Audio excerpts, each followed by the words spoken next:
Boa noite, bem-vindos todos e todas para essa nossa roda de conversa. Meu nome é Ângela, estou há quase 30 anos trabalhando com livros, educação e literatura. Eu sou formada em História, com especialização em literatura africana e afro-brasileira, pelo NEAB, pela FJF. Estou hoje aqui propondo uma roda de conversa em que eu titulei Literatura Africana e Afro-Brasileira como Forma de Empoderamento. E para esse nosso encontro de hoje, para a nossa roda de conversa aqui, convidei 3 amigos para batermos um papo. Júlio Emílio Braz, Flávia Nascimento e Ícaro Rodrigues. Júlio Emílio é escritor, inicia sua carreira em 1980 e escreveu de lá para cá quase 200 livros, tem quase 200 livros publicados. Roteirista de quadrinhos, fez muito Bolsa Livros, Bang Bang e sobre incríveis 39 pseudônimos. Em 1988, ele escreve Saguairu, que o ano seguinte dá a ele o Jabuti, de escritor revelação. Várias de suas obras são publicadas nos Estados Unidos, Bélgica, Alemanha, em vários outros países, sendo que Criança da Escuridão é o seu livro com maior número de premiação na Alemanha, mas com o seu livro que Pretinha Eu, publicado em 2002, é que ele tem aí, a partir deste livro, é que eu consigo começar a pensar uma questão importantíssima da literatura enquanto empoderamento, e é o que a gente vai conversar um pouco mais. Flávia Nascimento é pedagoga, há 16 anos trabalha na rede municipal de Juiz de Fora. Ela é especialista em História da África pela UFJF, contadora de histórias e cofundadora do grupo de contação de histórias Nizinga, um grupo composto por 10 mulheres que estão contando histórias africanas e afro-brasileiras. Ícaro Rodrigues, professor de Educação Básica das redes pública e privada de Juiz de Fora, em Juiz de Fora e região, há 8 anos, licenciado em Letras pela FALE UFJF, especialista em Literatura e Cultura Afro-Brasileira pelo NEAB, UFJF, mestre em Letras, Linguagem e Letramento pelo Prof. Letras, UFJF. Eu e Júlio nos conhecemos há quase 30 anos, acompanho a história dele desde muito tempo, e eu sempre nessa história de estar nas escolas, na literatura, sempre foi a minha linha de atuação. Então, Júlio, inicialmente, as pessoas, quando eu apresentava uma obra de Júlio, quando começou a escrever, a temática sempre dentro da temática social. Ele apresentava a realidade do negro brasileiro no papel, impresso em grandes editoras, e isso tinha um peso, né? Isso começou um momento em que isso começou a apresentar visibilidade. Mas ainda assim, aonde os livros precisavam entrar, porque a rede pública, infelizmente, isso tem mudado, mas quando nós começamos lá, no início da década de 90, pedir um livro de literatura para um aluno da rede pública, era uma coisa impensada, assim, desde uma realidade real dos meninos, a passar os seus professores, que por sua vez achavam que não valia o investimento, que não conseguiriam, porque tinham graus de dificuldade da leitura, para as coordenações, que achavam que aquilo era inviável, que os meninos não conseguiriam nunca comprar e adquirir, e sempre passou adiante essa ideia da miséria em todos os sentidos. Então, era a rede a privada que era o nosso público-alvo. Tanto meu, enquanto divulgadora da obra, do Júlio, que era o escritor, e da editora que precisava vender. Então, quando eu chegava com uma obra do Júlio na escola, logo as pessoas diziam assim, ele escreve muito sobre a realidade, né? Uma condição social. E esse pensamento perdurou por muito tempo. Até Júlio, aí aqueles que eram mais corajosos e apostavam e adotavam a obra dele, quando ele chegava na escola e começava a explanar o que é a história dele, a trajetória dele, a modificação que isso acontecia ali, na transformação que dava da interação dele com os alunos, as pessoas já achava assim, nossa, como ele é bom, como ele dá conta do recado. E isso, ainda assim, as pessoas não conseguiam enxergar que aquela obra, aquele texto que ali ele apresentava, podia ser um pontapé inicial para a discussão da desigualdade racial. Eles sempre olhavam aquele livro ali como um olhar da caridade. Isso perdurou por muito tempo. Aí as discussões e questões da identidade não eram levadas a fundo. Eu comecei a perceber isso com o lançamento do Prêmio Eu, que vai contar a história de uma menina que se vê negra, filha do jardineiro da escola, que se vê bolsista numa escola particular. E aí, a história não é dela.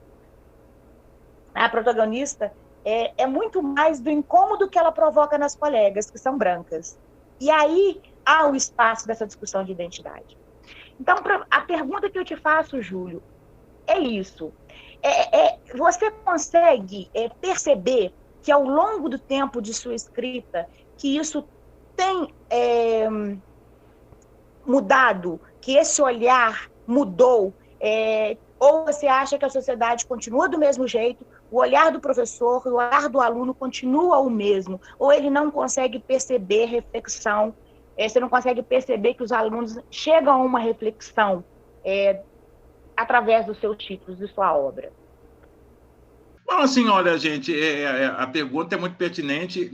Eu gostaria até de dizer assim que não, que mudou substancialmente. Mudou alguma coisa, obviamente, né? A gente percebe isso no grau de agressões que os afrodescendentes, os negros e pretos no Brasil estão sofrendo, né? A gente sempre percebe que a situação está mudando quando o status quo começa a ficar violento. E sobre esse aspecto, eles estão muito violentos. Né? É a mesma coisa também, guardada a devida diferença, obviamente, o que acontece com as mulheres. Né? Eu estava comentando outro dia numa palestra, inclusive, que eu acho engraçado que há 20 e poucos anos, acho que um pouco menos até, você não via tanto caso de feminicídio nos noticiários. Né? Aí por que tem esses casos? Porque as mulheres não estão aguentando mais calado. E aquela história de que em briga de marido e mulher ninguém mete a colher é uma frase em desuso. Então, assim, sobre esse aspecto, se você analisar, mudou bastante. Sabe o que acontece? Consciência, a garotada nova tá começando a perceber que é negro. Mas é uma besteira que eu estou falando, né? Mas não é besteira, não. Eu mesmo, esse livro, na verdade, tem alguns quês de autobiográfico, porque Pretinha Eu surgiu pela minha própria descoberta da minha negritude. Né? Porque assim, na minha certidão está escrito que eu sou pardo. E pardo, na verdade, não é uma definição, é um ponto de interrogação, porque eu nunca entendi o que era ser pardo.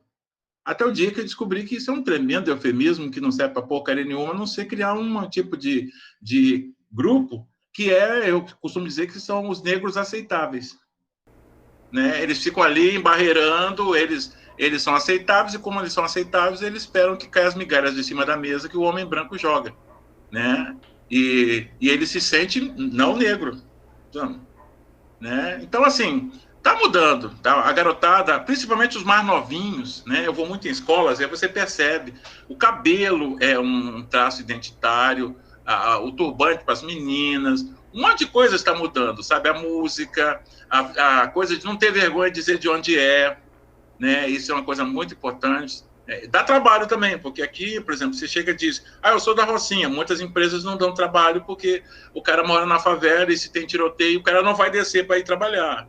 Né? Outro dia eu estava na junta militar aqui no Rio, né? E eu vi a conversa da mulher da junta dizendo que tinha um monte de garotinhos de uma comunidade se inscrevendo, né, para fazer o serviço militar, e ela falou assim, eu não sei porque esses garotos ficam preenchendo esses papéis, né? Porque nenhum deles vai ser chamado. Sabe? Então tem isso ainda. Porque, na verdade, eu acho que é Silvio Nogueira, eu vi um debate dele, o Silvio Nogueira falou uma coisa que é verdadeira. Não só o preconceito, mas a própria corrupção no Brasil são estruturais, sabe? É como se você fosse fazer uma peça de Shakespeare, que é encenada há quase 500 anos, e você sabe como é que é Romeu e Julieta, como é que é Macbeth, e você só coloca os atores ali, mas a estrutura existe. Então, o preconceito nosso é muito mais complicado do que...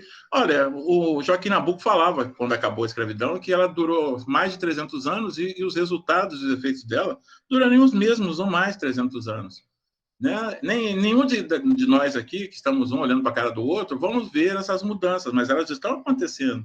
é que hábitos úteis são difíceis de adquirir. Hábitos ruins a gente aprende no momento seguinte, sabe? Então está mudando, mas ainda existe, assim, eu vejo uma coisa muito engraçada quando eu vou fazer palestra do Pretinha, é que a hora da pergunta, e a hora da pergunta, seja escola particular ou pública, quem faz as perguntas são os brancos.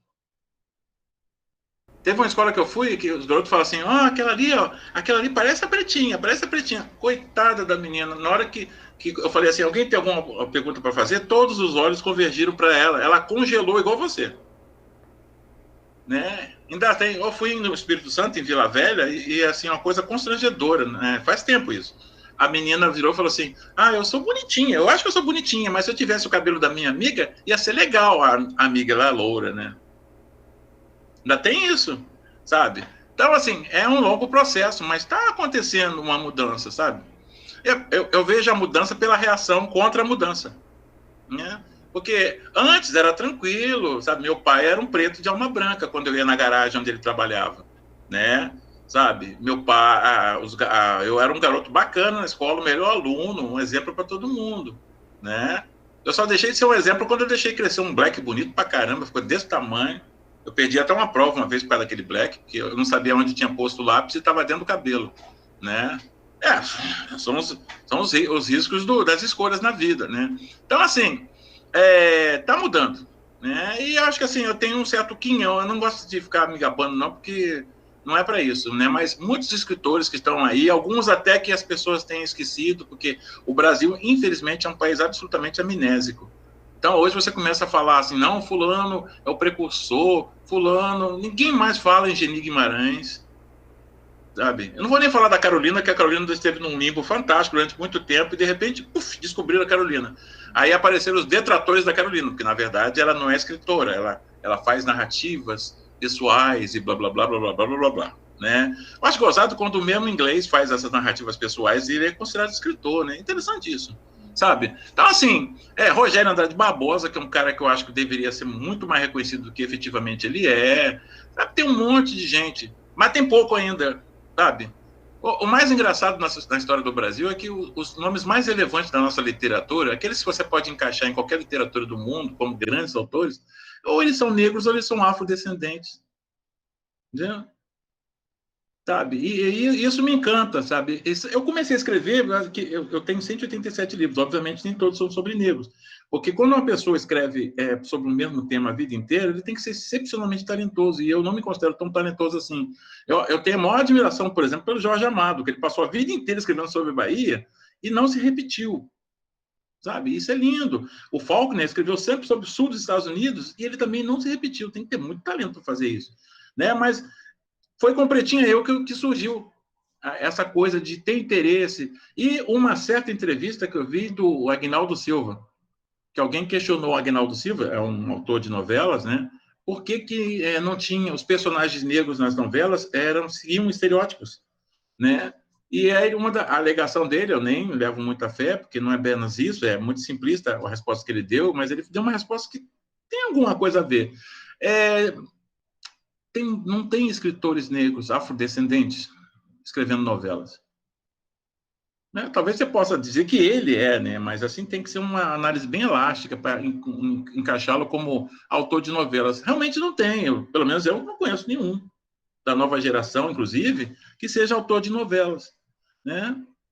Mas está acontecendo uma coisa que eu acho fundamental, que tem a ver mais com publicidade do que com antropologia, outra sociologia, que tem uma frase da publicidade que diz que o que não é visto não é comprado. Né? E botando umas aspas assim, nós estamos sendo comprados. Né? Nós estamos sendo vistos. E vistos não em nichos.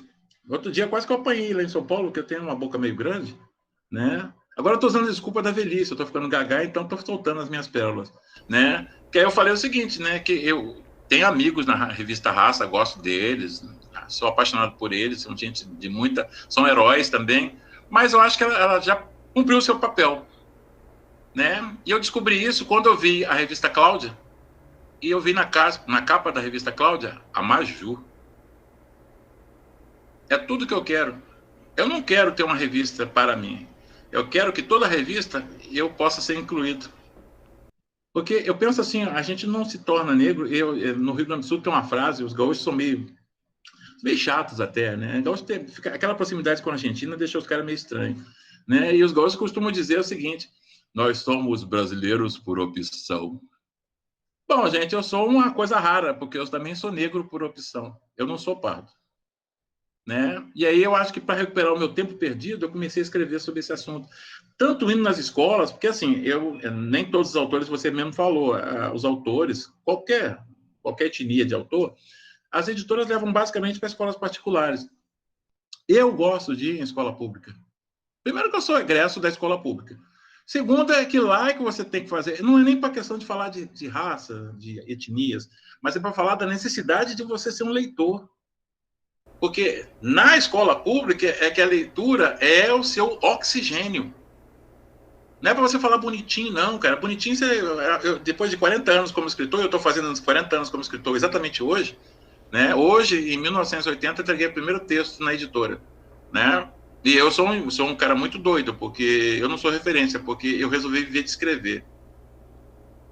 Eu sou professor de história, sou técnico em contabilidade, mas eu sou escritor. E vivi esses 40 anos como escritor, né? E gosto muito de falar isso, porque todo mundo disse que não ia dar certo. Mas como eu não sou todo mundo, minha mãe falava que eu não era todo mundo, né? Eu fui à frente, até para desmistificar uma frase que dizem pra gente aqui, que você sabe que quando alguém quer transformar uma mentira em verdade, é só repetir a mentira, né? E a grande mentira desse país, fundamental para todas as nossas desgraças, é aquela que diz que brasileiro não gosta de ler. Somos o 8º povo no mundo que mais lê. Não somos o 80º, nós somos o 8º. E olha que a gente fala uma língua que é quase língua morta. Se não fosse o Brasil, era língua morta, né? Não é uma língua periférica, né? Então, assim, e eu acho que está mudando, sim. Voltando à sua pergunta inicial, está mudando. Infelizmente, a gente não vai ver, né? Talvez meus netos, meus bisnetos vejam, sabe? E eu estou me tornando cada vez mais negro. É gozado isso, que eu estou ficando velho e estou ficando cada vez mais negro, né? Mas não para ficar negro e para ficar dizendo que eu sou negro. A gente se torna único, singular, para fazer parte do todo. Porque esse Brasil, infelizmente, não tem jeito. Nós somos multiétnicos. Eu não sou nem tão negro assim, porque a minha avó paterna era índia. Meu pai era um negro da Bahia, né? O outro lado, né, o lado que eu só conheci quando eu fiquei famosinho, né? Porque é o lado branco. Também tem índio, tem português e tem até italiano, né? Durante muito tempo eu não conhecia o lado branco, né? Eu era igual o Darth Vader, só conhecia o lado negro da força, né? Nada como a fama para fazer a gente conhecer a totalidade da família, né? E agora fui até homenageado na minha cidade, lá em Manhumirim, há 2 anos atrás. Eu achei que eu estava morrendo, porque quando homenageiam a gente está ficando famoso, eu estou morrendo, né?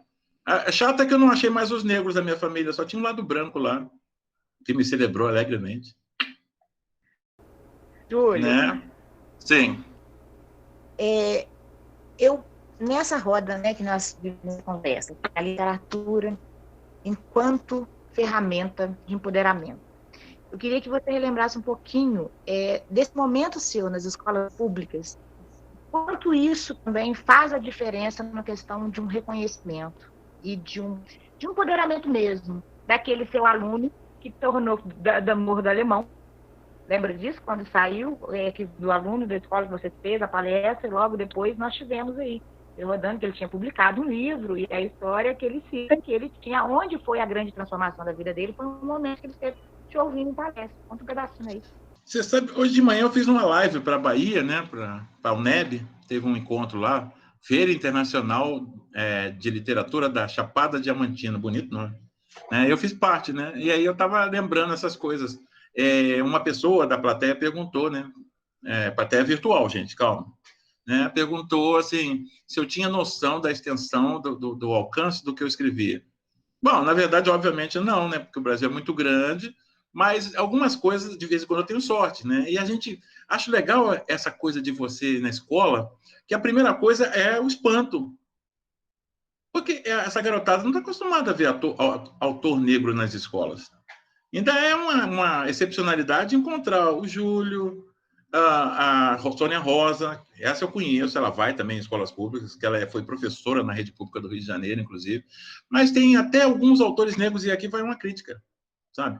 Tem alguns autores negros que fazem dodói para ir na escola, sabe? Aquela coisa, não sei se teve adoção. Eu não peço isso, porque eu sei que não tem adoção na escola pública. Eu seria um canalha ficar pedindo adoção, mas eu sei que conscientemente as crianças não têm poder aquisitivo para comprar livro nenhum. Né? Eu me coloco no lugar deles. Quando eu tinha a idade deles, quando minha mãe tivesse R$50, ela não ia comprar um livro, tenho certeza. Ela ia comprar, sabe, 2 pacotes de macarrão, 5 quilos de arroz, comida. Né? Saco vazio não para em pé, a máxima dela.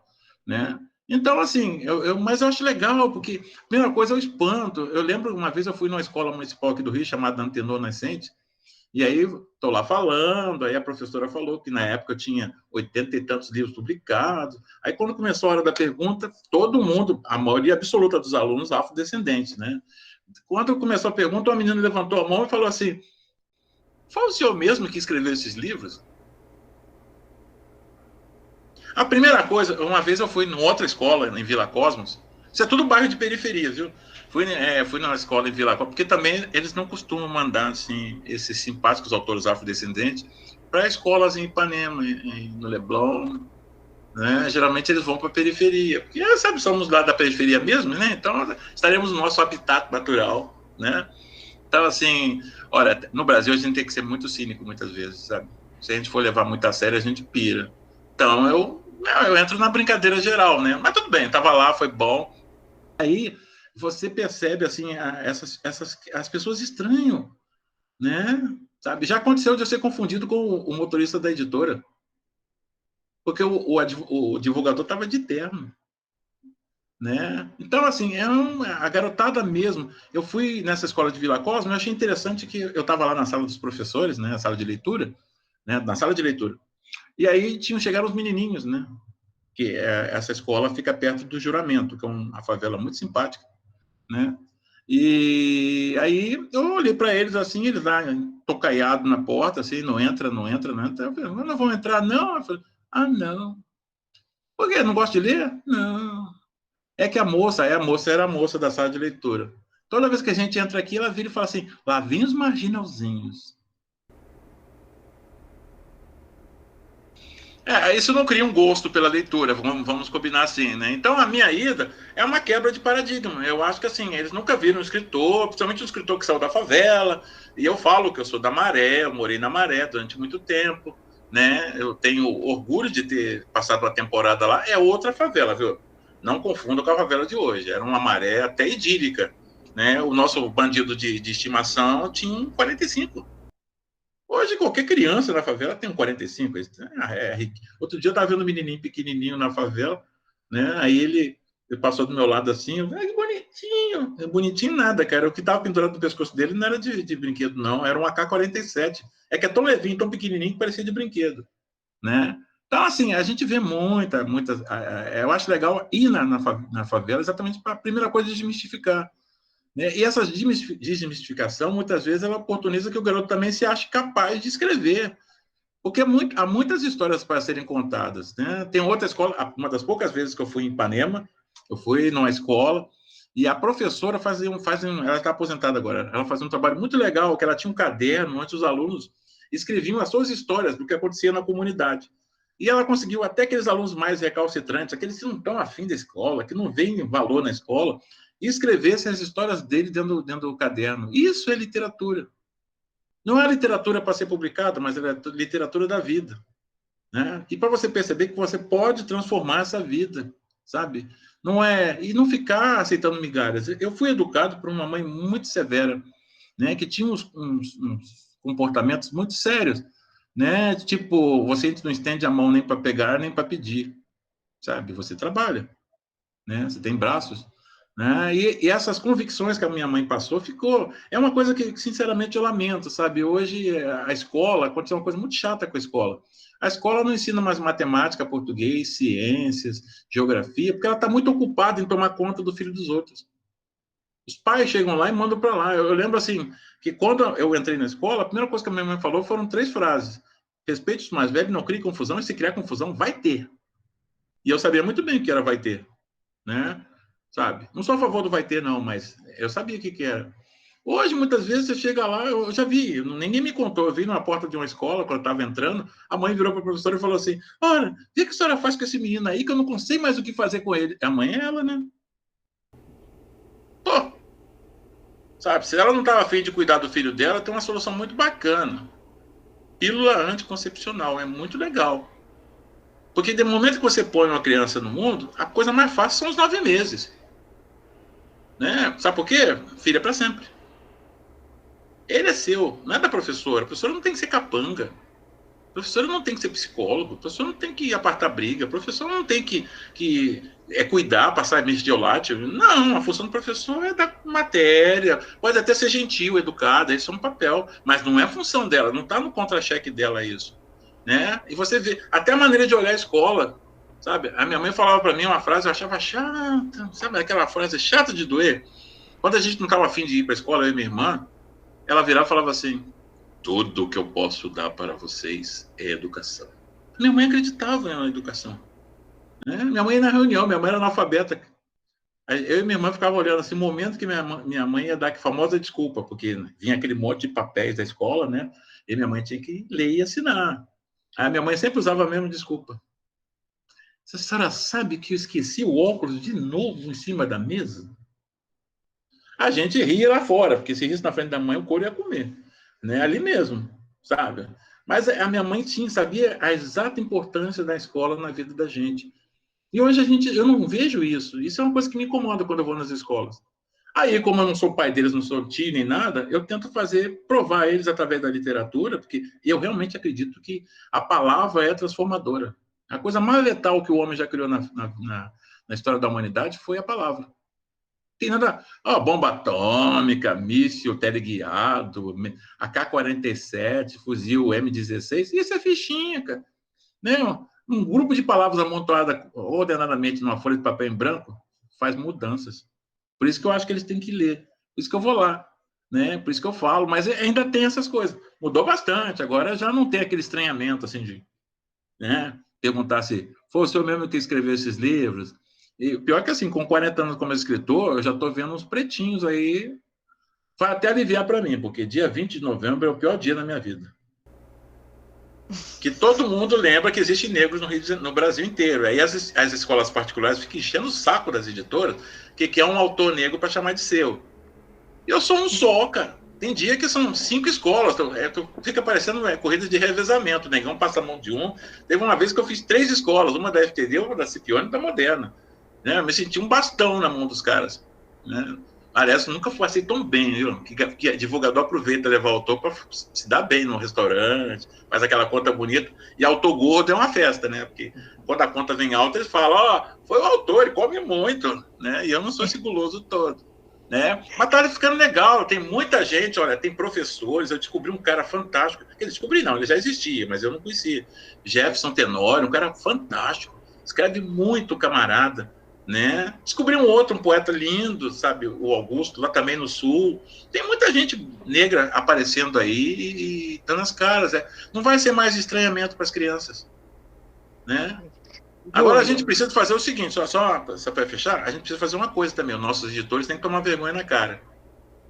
Por quê? Porque eles adoram publicar o autor negro americano falando de como é duro morar no Harlem, no Bronx. Olha, com todo respeito, realmente é duro morar no Harlem, no Bronx. Tem favela lá, que a favela lá é o condomínio, né, os projetos. Tu passa assim, é um prédio, entra lá, não tem luz elétrica, não tem calefação, não tem porcaria nenhuma, é uma favelona. Né?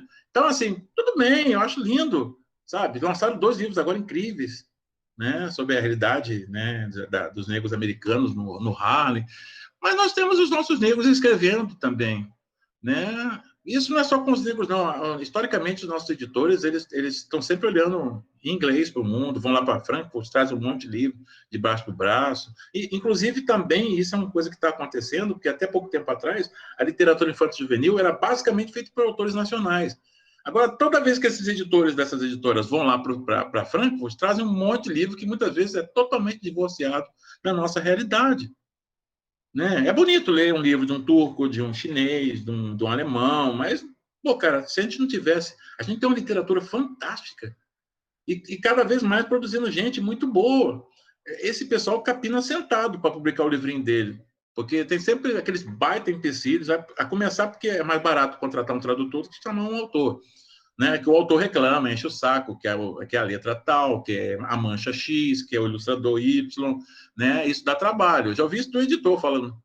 Outra coisa é a imprensa, que a imprensa adora fazer matérias gigantescas sobre autores gringos, mas na hora de fazer matéria sobre literatura infantil juvenil, me diz aí um grande jornal que tem uma coluna diária, ou pelo menos semanal, sobre literatura infantil juvenil. Não tem nenhum. Nenhum deles. E uma vez uma moça que era assessora de imprensa da editora FTD, ela contou para mim que ela deu uns livros de literatura infantil juvenil para um grande jornal em São Paulo. Quando ela virou as costas, quando ela voltou para pegar não sei o quê, o cara estava jogando um pacote de livro no lixo. Ele nem deu para ninguém, ele podia dar para alguém, não precisava, mas ele não, ele achou que jogou no lixo. Né? Precisamos de mais bibliotecas, porque eu cresci em Ramos, aqui no Rio, e a biblioteca que eu fiz pesquisa é a mesma, cara. A única coisa que mudou lá dentro foi a posição das estantes. Elas ficavam de frente, agora estão de lado. Aí brasileiro realmente não gosta de ler, né? Sabe? Eu não conheço ninguém que faça omelete sem ovo. Isso é o óbvio, né?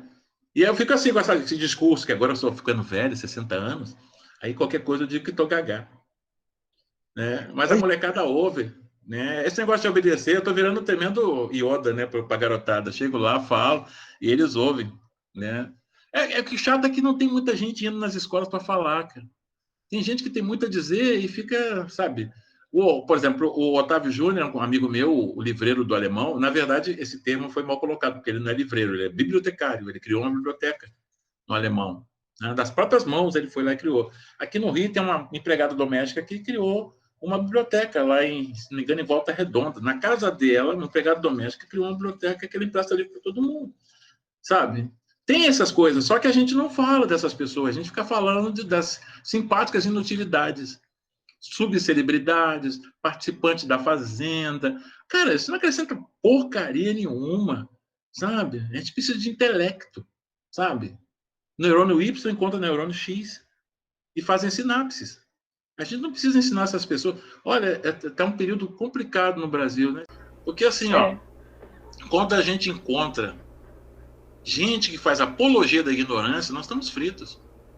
E nós estamos vivendo esse período na história da sociedade brasileira. Nós temos gente fazendo apologia da ignorância, da estupidez humana, sabe? Então, assim, há um longo processo, mas agora, desde de 1990 e pouco, quando comecei a entrar nas escolas, mudou bastante, né?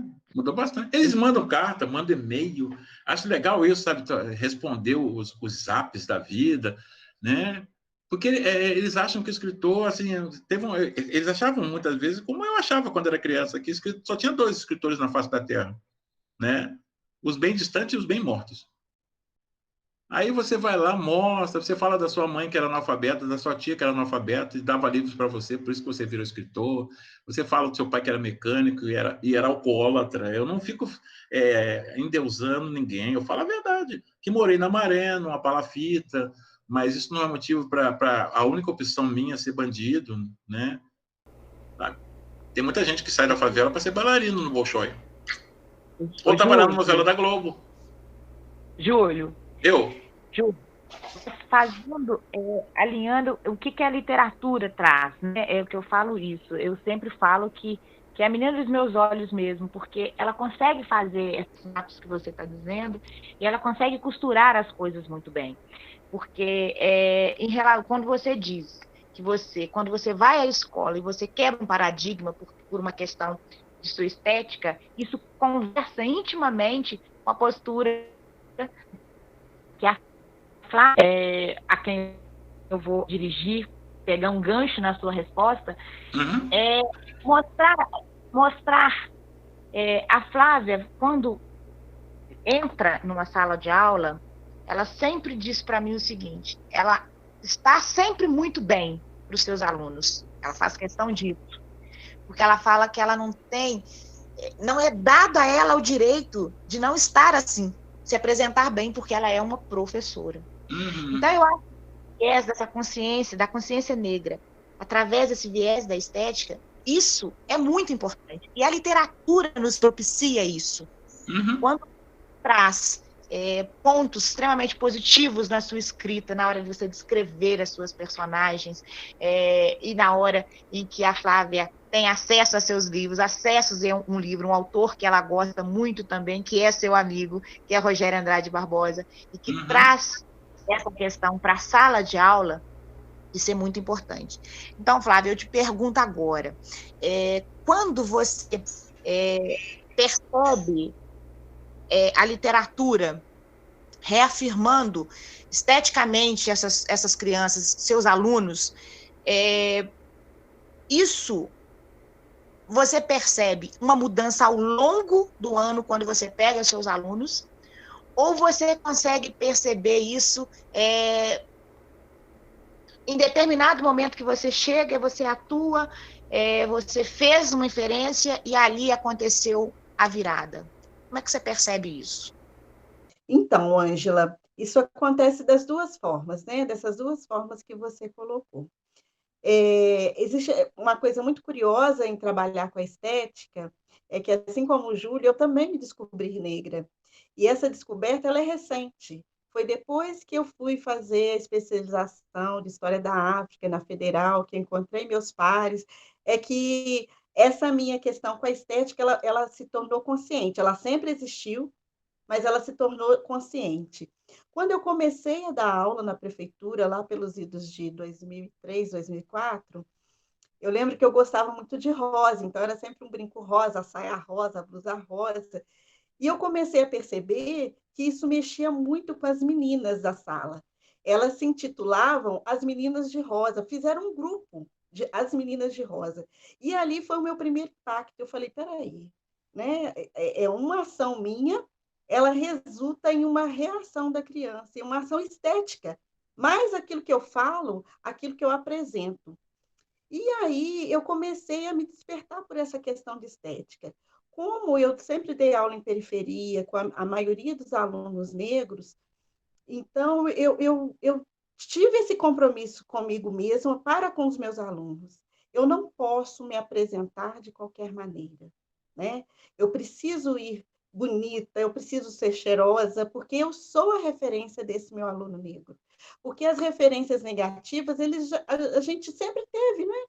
Então, e eu comecei a ver as crianças apontarem e falar, olha a minha professora como está bonita, olha o brinco da minha professora. Isso antes de me despertar para as questões da negritude. E aí eu me vejo na história da África, com todas aquelas questões, eu começo a me olhar, a me observar, né? As feições, os traços, as bijuterias, né? E aí, a partir daí, eu faço disso a minha bandeira e a minha arma mesmo contra o racismo na escola. Porque quando eu uso o meu turbante, as minhas pulseiras, os meus colares, eu desperto na criança um retrato, um autorretrato, e com isso uma autoestima bacana, a ponto de ter meninos, assim, não meus alunos, mas que batiam na minha porta para falar, olha, professora, eu comprei um pente garfo. As meninas maiores, olha, professora, eu consegui comprar um batom igual ao seu, da cor do seu. E aí, isso me emocionava muito, sempre me emocionou muito, porque sem a gente precisar, né, eu uso o termo subir na mesa, né, subir na mesa para fazer um discurso, você consegue fazer com que os alunos captem essa sua mensagem. Sim, nós somos negros. Sim, nós estamos aqui. Sim, nós somos lindos. Então, e a questão da estética, eu sempre converso muito com a Ângela e falo muito isso, foi uma das primeiras coisas que tiraram nós. Né? A gente chegou na condição de escravizado, os nossos cabelos foram raspados. Nós fomos tirados da beleza, né? A gente não pertencia a uma beleza vigente, que era a beleza europeia. Então, foi uma das primeiras a tirar os nossos nomes, né? A nossa religião e a nossa estética. E eu acredito muito que é a partir daí, retomando daí, dessa valorização da estética, é que a gente vai traçar esse fio, sabe? Para mim, a estética ela é um fio condutor. Eu sempre trabalho a literatura aliada à estética.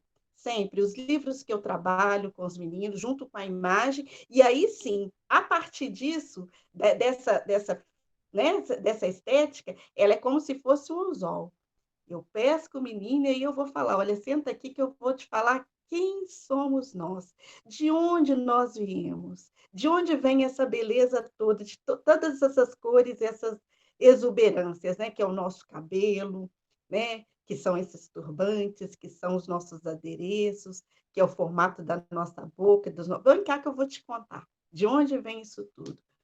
E como funciona? Então, Ângela, respondendo à sua questão, assim, ela acontece de duas formas. Ela acontece no momento que eu estou falando, que aí eu vejo uma menina cutucando a outra, olha o cabelo dela, ou ela acha que vem da África, já ouvi muito isso, e ao longo do tempo, porque eu estou na escola que eu estou agora há 5 anos, então já passaram meninos por mim que estão lá no 9º ano agora, e que vêm me falar desse pente garfo, que vem me falar do black, que vem me falar do batom, e que eu vejo cartazes, às vezes, construídos por eles na escola, por exemplo, o Dia Internacional da Mulher ou do Dia das Mães, e eu percebo mulheres negras coladas naquele cartaz.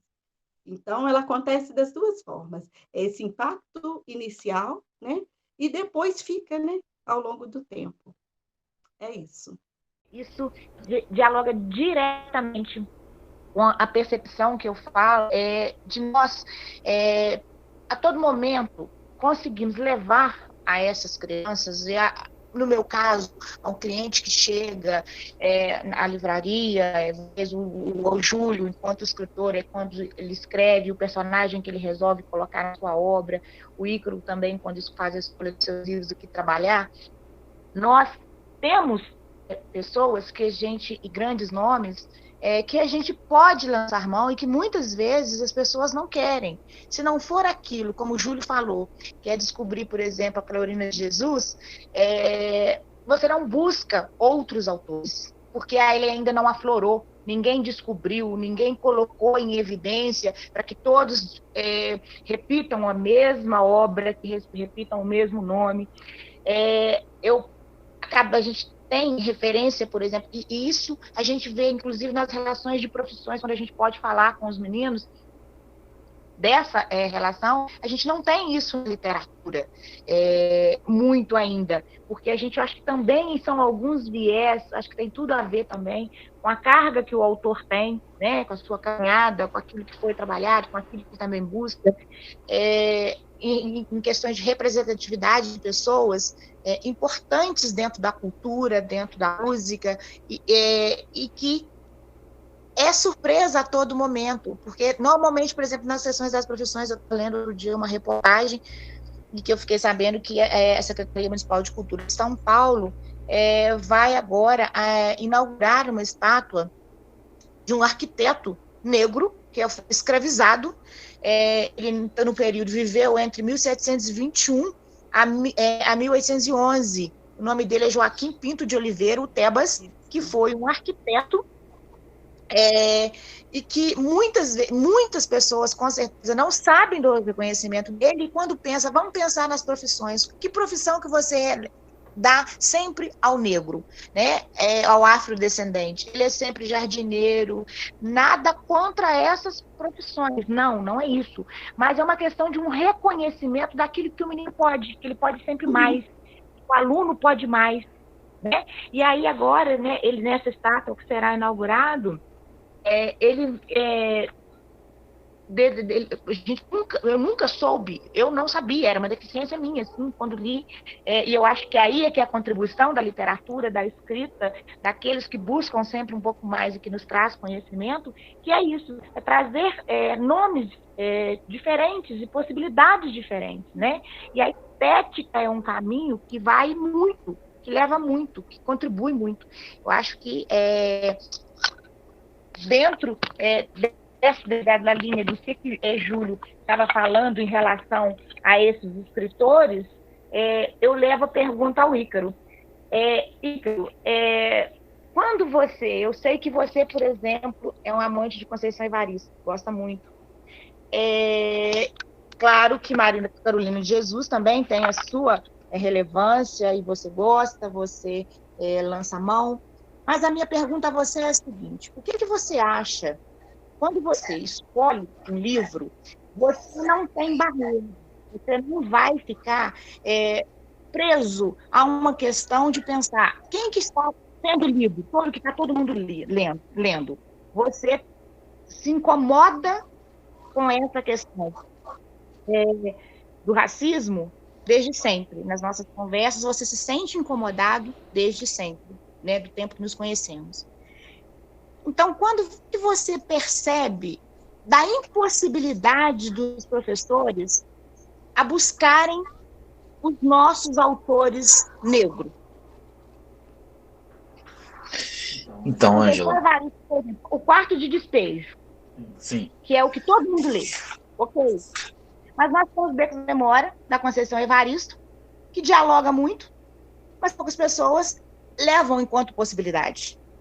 Nós temos Cidinha da Silva, para mim, com um livro dela que é brilhante, para poder discutir uma questão de ancestralidade dentro da escola, e que os meninos podem levar para essa reflexão em casa, também familiar. Não é pensado. Então, o que você, quando percebe do seu colega, e por sua grande maioria, na rede privada, principalmente, também na rede pública, do que nós temos conversado, essa impossibilidade do professor buscar os autores negros? Bom, Ângela, antes de responder aqui a sua questão, eu queria, assim, dizer que eu estou muito feliz de estar aqui nessa conversa, né, juntamente com o Júlio. É um prazer estar aqui compartilhando, podendo ouvir, né, o que é o relato dele enquanto escritor, enquanto homem negro, da Flávia também, enquanto professora, né, mulher negra, levando aí toda a sua experiência para os alunos. E assim, na verdade, antes de escutar a sua pergunta, na fala da Flávia, eu já estava pensando aqui, e quando você fez a sua pergunta, eu falei, é por aí mesmo, porque a gente, tanto o Júlio quanto a Flávia falaram, né? Poxa, quando eu me descobri negro, né? Quando eu me descobri negra, foi quando isso, e eu comecei a fazer isso. E aí eu venho e falo, né? Quando eu me descobri branco, né? Porque a situação de privilégio nos coloca, né? Numa situação tão assim, que é tudo normal, que a gente não se questiona, né? Que quando eu vou ao shopping, o segurança não olha esquisito para mim, né? Ninguém se questiona. O branco geralmente, né, a grande maioria não se questiona.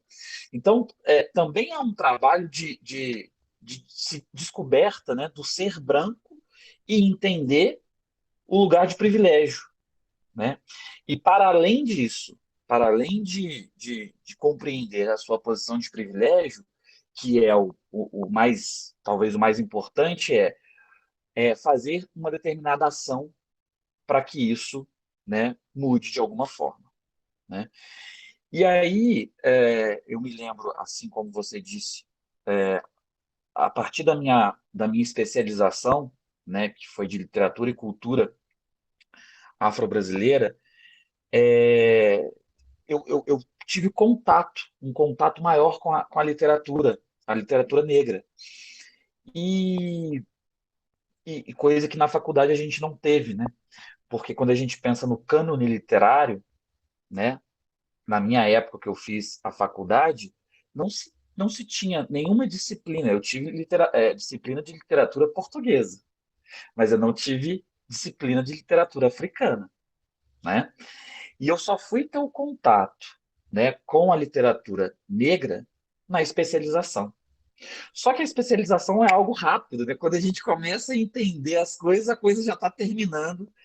E eu consegui, né, levar todo o conhecimento, tudo que eu aprendi na minha especialização, no meu projeto, no mestrado, né, que eu tive a liberdade de trabalhar com literatura afro-brasileira. E nesse processo, né, de construção de um projeto, de observar o meu ambiente de trabalho, eu apliquei o meu projeto de mestrado na escola pública, numa turma de ensino fundamental, e e quando você olha para outros professores, né, que acompanham, os meus colegas, né, que acompanharam o meu projeto, eu via isso que você, esse espanto, né? Olha, mas que legal que você está fazendo, né? Nossa, esse autor que você está trabalhando, eu nunca ouvi falar, né? Então, assim, a gente vê de fato, em pleno século XXI, né, com é, uma gama de informação que a gente tem acesso aí através da internet, né, que eu não vou nem ficar aqui falando, né, quanta informação a gente consegue encontrar na internet, mas a gente ainda vê uma desinformação muito grande, um desconhecimento muito grande de autores negros, né, sobre autores negros, sobre literatura negra. E aí, Ângela, eu, eu faço um apontamento aqui. Porque na minha escola pública, infelizmente, nós temos pouquíssimos professores negros, né? E aí eu me vejo, e aí pensando naquela ação, né, de entender a nossa sociedade, entender dos privilégios brancos, né, da branquitude, eu penso, bom, não é porque eu não sou um professor negro que eu não vou trabalhar autores negros em sala de aula, né? Eu vou levar, até vendo os meus alunos na escola pública, assim como o Júlio disse e a Flávia, os meus alunos da escola pública, a maioria é negra. Então, eu preciso trabalhar a literatura que eles se identifiquem. E não trabalhar a literatura negra só porque os meus alunos são negros, porque os brancos também precisam conhecer a literatura negra, né? E aí é uma responsabilidade enorme, porque é a responsabilidade enquanto professor branco, poder trabalhar com, né, o elemento cultural, não só com, e aí pensando no termo amplo da literatura, né, não só com o texto escrito literário, mas com música, os meus alunos, eles têm, na minha escola pública, a gente conseguiu motivá-los e incentivá-los na questão das batalhas de MC, né?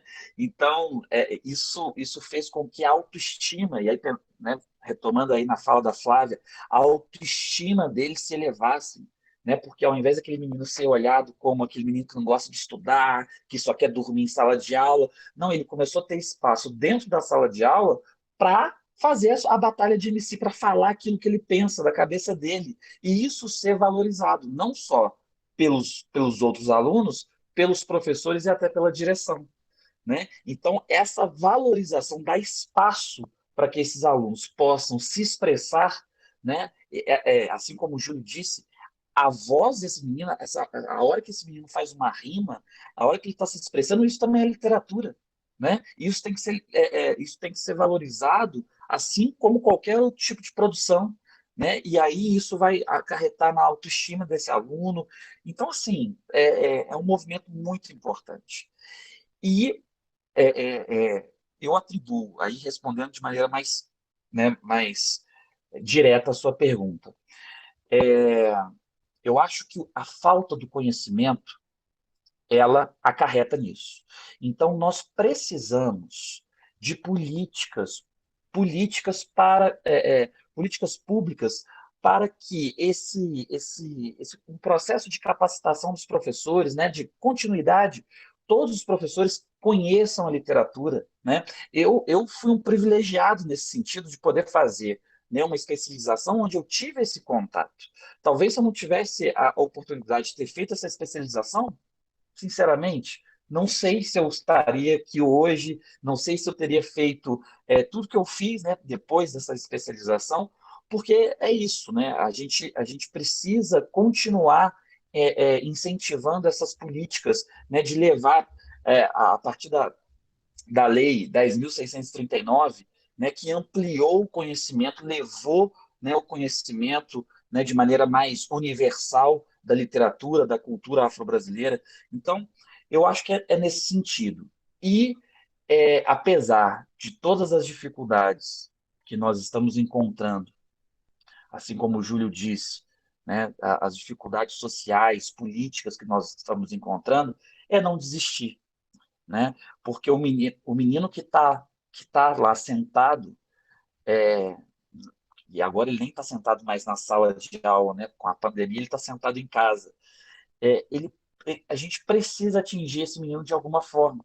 Talvez agora na pandemia não vai ser da forma ideal que a gente pensou, que a gente estruturou aqui na nossa cabeça, mas é mostrando, sei lá, um link de um rapper para ele na internet e ele conhecer algo novo, sabe? Eu trabalhei, e aí só para finalizar, eu trabalhei com os meninos, eu fiz um paralelo, né, entre o poema afro-brasileiro e o rap nacional. Eu comecei com rap para depois desenvolver um trabalho com poesia com os alunos. E quando eu levei o rap para eles, que eles já conheciam, para eles foi algo incrível, porque eles não imaginavam que o rap que eles conheciam seria trabalhado em sala de aula. Né? Eles teriam, um professor iria levar um rap e iria dar aula sobre aquele rap. Então, quando eu fiz uma pesquisa com eles, né, quando eu trouxe um elemento que eles conheciam, que eles tinham contato, eles escutavam em casa os Racionais, né? Muitos dos meus alunos escutavam em casa os Racionais. Quando eu trouxe a música para dentro de sala de aula e eles viram que aquilo que eles conheciam teve um espaço nesse universo, né, que para eles, muitas das vezes, a escola é um universo muito distante da realidade deles, eles ficaram tocados. E a partir daí, eles se abriram para conhecer aquilo que eles não conheciam, o novo. E aí eu levei para eles Ferrez, eu levei para eles Inquérito, e aí eu entrei com Solano Trindade, na poesia, Cristiane Sobral, também, na poesia, e o CUT, eu trabalhei com um poema do CUT para eles. Então, assim, é uma responsabilidade enorme de nós professores e os escritores, eu também coloco aí, porque nós professores temos uma munição, e a munição é o que os escritores estão produzindo, né? E eu acho que é isso que é a educação nessa transformação aí, e nessa virada, né? Para levar conhecimento para quem não tem. Eu acho que é dessa forma. Dentro do que você falou, e aí tudo vai realmente fazendo ligações. Quando o Júlio disse, né, que o menino, aquela bibliotecária, né, Júlio, que fazia um trabalho de escrita com os alunos, eles registrarem o seu dia a dia, isso conversa muito com aquilo que a filha da Carolina de Jesus diz, a filha caçula dela, que também é professora, e que ela diz isso, que que a mãe, ela não escrevia, ela lia, porque a grafia, a ortografia dela tem erros, né? Os originais apresentam muitos erros. Então, o conhecimento, então, assim, a leitura, a leitura do mundo, é que eu acho que possibilita cada vez mais as pessoas a buscarem o novo e entender a gente maior da literatura. Quando eu falo do Júlio, sempre com quase 200 livros publicados, as pessoas vão sempre pensar, vamos trabalhar alguma coisa no 20 de novembro, necessariamente tem que dizer alguma coisa de temática social, e o Júlio tem uma abrangência muito grande, ele não vai somente escrever só sobre uma criança de rua, um negro, não é isso, ele vai escrever sobre tudo, e as pessoas entendem que quando elas têm que ler sobre a literatura africana, que a temática precisa ser. Não, o autor negro ele poesia no olhar, ele vê o mundo com os olhos poéticos, né? Então, não é pensar, não é ler o autor, a relevância é o autor negro, o afro-brasileiro, que escreve, né? Em diversos gêneros. Essa é a importância. Então, acho que o leque dele é cada vez mais que esses professores busquem, leiam, e isso consigam fazer diferente. é o que nos move a isso, que nos ainda tem possibilidade das grandes mudanças que nós precisamos fazer, é a partir do momento do empoderamento da leitura. É você, quando lê, você empodera. É isso que te dá, né, você, por condições de ser engajado, condição de ser politizado, só a leitura propicia isso. Penso que a literatura será sempre o nosso norteador aí. Nós que não vamos pegar em armas, nosso caminho será sempre a literatura. Alguém mais quer colocar alguma coisa, gente? Eu acho que eu deixei de falar de um projeto que a gente trabalha, já tem uns 3 anos, chamado Negro, Cabeça, Tronco e Membros, onde a gente vai fazer um passeio sobre cabelo, sobre a estética facial, sobre as tradições de brincar, sobre a capoeira, e tudo isso num viés literário. Então, são 20 livros que compõem esse projeto, e quando a gente vai passeando cabeça, a gente vai falando do cabelo, aí vem o Mundo no Black Power de Taiô, vem Chico Juba. Então, cada parte do corpo, né, a gente vai trabalhar a literatura infantil. A descoberta de Damião, que vai falar da capoeira, como ele se descobre também negro, o menino que se descobre negro através da capoeira. E é um projeto assim muito bacana, é o meu filhote muito querido esse projeto, e que a gente vai trabalhar a estética aliado à literatura. E como dá certo, viu? É o meu xodózinho, eu não podia deixar de falar nele, entre outros projetos que a gente tem, né, Ângela? É o meu xodó, então eu não podia deixar de falar nele. Considerações finais, que foi um prazer, uma honra fazer parte dessa mesa tão bacana, né? E que, assim, eu realmente estou me sentindo honrada de estar aqui, de estar fazendo parte disso tudo. Queria muito agradecer a Ângela, queria agradecer essa oportunidade mesmo, tá? Pessoas tão bacanas. Olha, assim, quando eu comecei nesse negócio, eu comecei buscando as minhas origens, né, ou a minha etnia, e depois eu parti para uma coisa assim, por exemplo, eu sou professor de história, então me incomodava desde sempre que quando você estudava a história do Brasil, especialmente o capítulo da escravidão, o negro não tinha protagonismo. Era aquele monte de brancos fazendo maravilhas, a princesa Isabel. E assim, eu fui pesquisar, eu não vou inventar. Não dá para inventar historicamente, você tem que fazer pesquisas, né? As fontes são quase nenhumas, mas eu encontrei, escarafunchando um monte de lugares, eu acabei encontrando.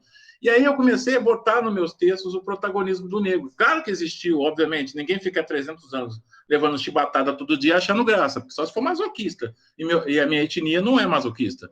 Então, isso foi um capítulo.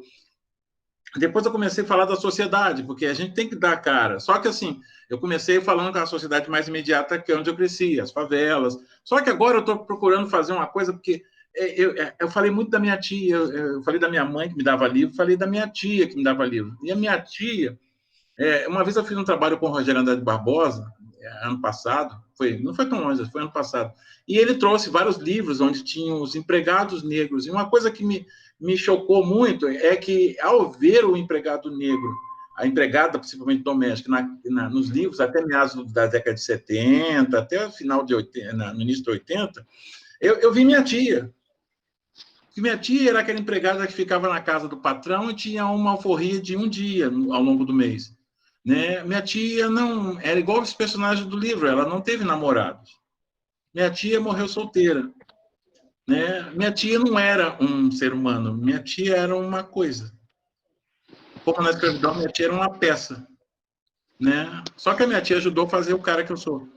Né? Então, assim, eu comecei a procurar uma outra coisa, porque as pessoas continuam ainda, até as pessoas bem intencionadas, e eu tenho uma opinião muito formada sobre pessoas bem intencionadas, algumas têm um lugarzinho legal no inferno, já reservado, né? Continuam ainda, a televisão, por exemplo, inclusive, é fantástico nisso. A gente continua ainda a ver o negro na favela. Cara, não tem muitos, mas já tem negros morando fora da favela. Tem negros classe média. Tem negros que têm personalidade, que se apaixonam, que transam, que erram, sabe? Que eu também sou totalmente contra essa coisa do arquétipo, que era muito seriado americano da década de 70, que o negro era bonzinho, era o Sidney Poitier, o R. Belafonte. Não, nós somos seres humanos normais, sujeitos a grandes acertos e fantásticos erros. Né? E agora eu estou botando essa família classe média nas minhas histórias, porque ela existe. Eu estou botando até a família negra rica, que ela é muito pequena, mas ela existe. Sabe? A gente tem que naturalizar o negro, porque a gente ainda está desnaturalizado. A gente assim, é o porteiro que você não vê. Eu morei em Botafogo uma vez, o que me chocava, as pessoas passavam diante do porteiro, ele falava bom dia, e ninguém falava bom dia para o homem. Isso é absurdo, o cara falou bom dia para você. Você pode não gostar da cara dele, daquele efeito, torce pelo Flamengo, mas bom dia é uma coisa bacana. Dá bom dia para ele, não custa nada, é de graça. Ele te deu um, devolve. Né? Essa coisa de naturalizar, acho que a literatura tem esse papel. Olha, você negro, mas você, igual seu coleguinha branco, se cortar, sai sangue. Você se apaixona e fica frustrado. Seu pai bebe, como o pai do garoto também branco. Sabe? Essas coisas, acho que é o papel da literatura. Né? Trazer coisa assim, somos todos iguais sob o sol. Né? Não é porque eu me sinto feliz em ser negro porque realmente é a minha etnia. Mas ainda me incomoda, por exemplo, eu tenho um filho. E ele tem 23 anos. E ele gosta de fazer as corridinhas dele em volta do Maracanã. E um belo dia ele me apareceu com aquele cabelo assim, ai, que medo, né? Halloween, né? Aquele cabelo penteadão pra cima. Eu passei, confesso a vocês, um bom tempo com medo dele fazer aquelas corridinhas em volta do Maracanã com aquele cabelão. Porque um negão daquele jeito, atlético, bonitão, porque ele joga basquete, correndo com aquele cabelão ali em volta do Maracanã, você sabe que ele corre um sério risco de não ser confundido com um corredor, como qualquer branco louro de olhos azuis, mas ser confundido com algum ladrão. E antes dele explicar qualquer coisa, até dizer que fuzil de pouco não é tomado, ele já virou estatística. Né? Como uma triste estatística que passou em brancas nuvens, eu não vi nenhum jornal grande do mundo, lembro muito menos do Rio de Janeiro. No início desse ano, saiu uma pesquisa, se não me engano, do IBGE, que 92% das pessoas entre 14 e 25 anos nesse país que morrem em conflitos armados são negros. Eu nunca fui muito bom em matemática, mas 92% é bem próximo de 100%. Então, significa que a própria nova geração de negros está comprometida. Se isso fosse na Croácia, no Líbano, na Palestina, os caras dariam um nome adequado para isso. Limpeza étnica. Né? Mas eu só vi essa matéria com relevo num jornal do interior do Rio Grande do Sul, de um texto escrito por um jornalista negro chamado Sérgio Rosa. O Globo não falou, o Estadão não falou, a Folha não falou, Zero Hora não falou. Nenhum jornal de grande penetração, nenhuma televisão tocou nesse assunto. Né? E aí eu continuei durante muito tempo com medo do meu filho em volta do Maracanã com aquele cabelo espetado dele. Né? A sorte minha até tem outra coisa muito chata, gente. Meu filho descobriu que era negro e se tornou negro e se orgulha de ser negro porque existe a Netflix. Ele sentiu orgulho de ser negro porque ele viu os negros nos seriados da Netflix. É chato isso, que eu queria que ele descobrisse que é negro vendo seriados negros onde não se passasse forçosamente na favela. Né? Porque parece, quando você vê seriados, para mim não, que eu sou pobre criada, mas para muitos jovens, parece que o nosso destino é a favela.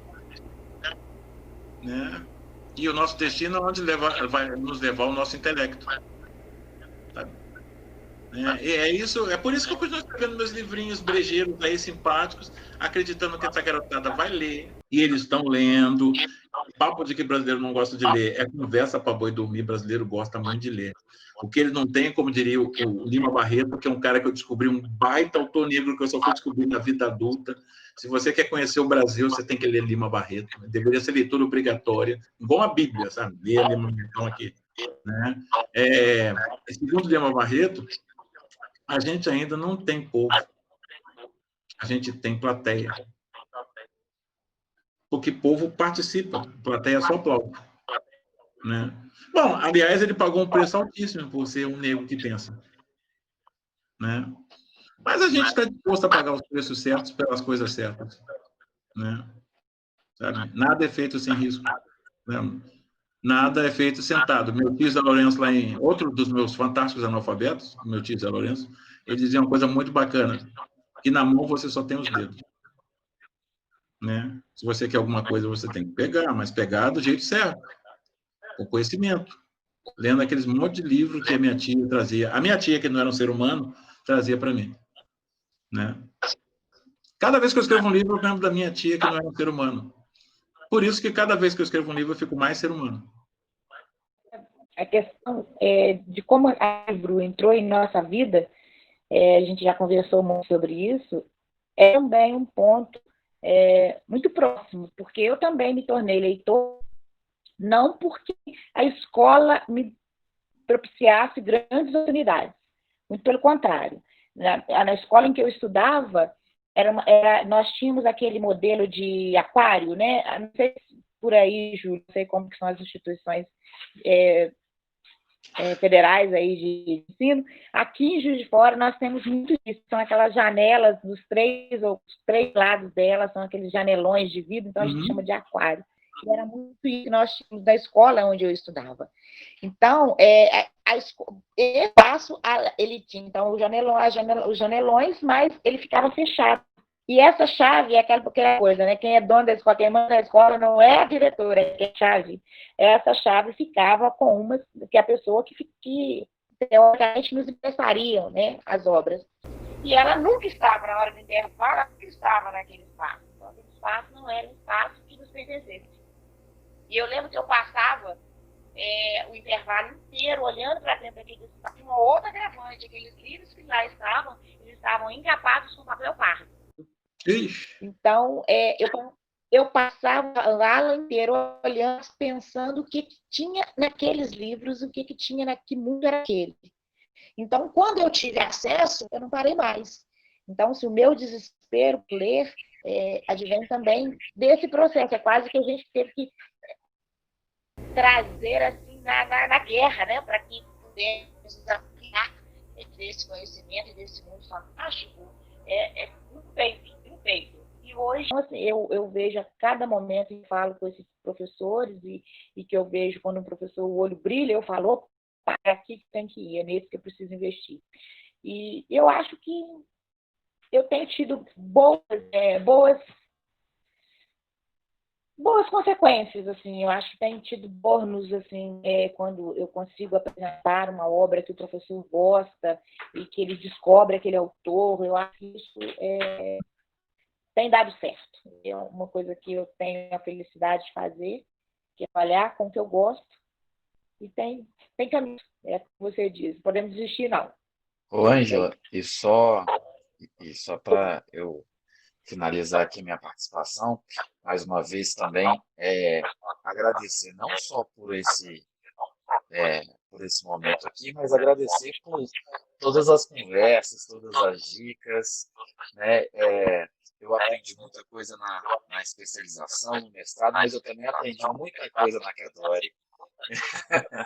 Então, obrigado por todos esses, né, as dicas, os livros, e quem estiver nos assistindo, eu acho que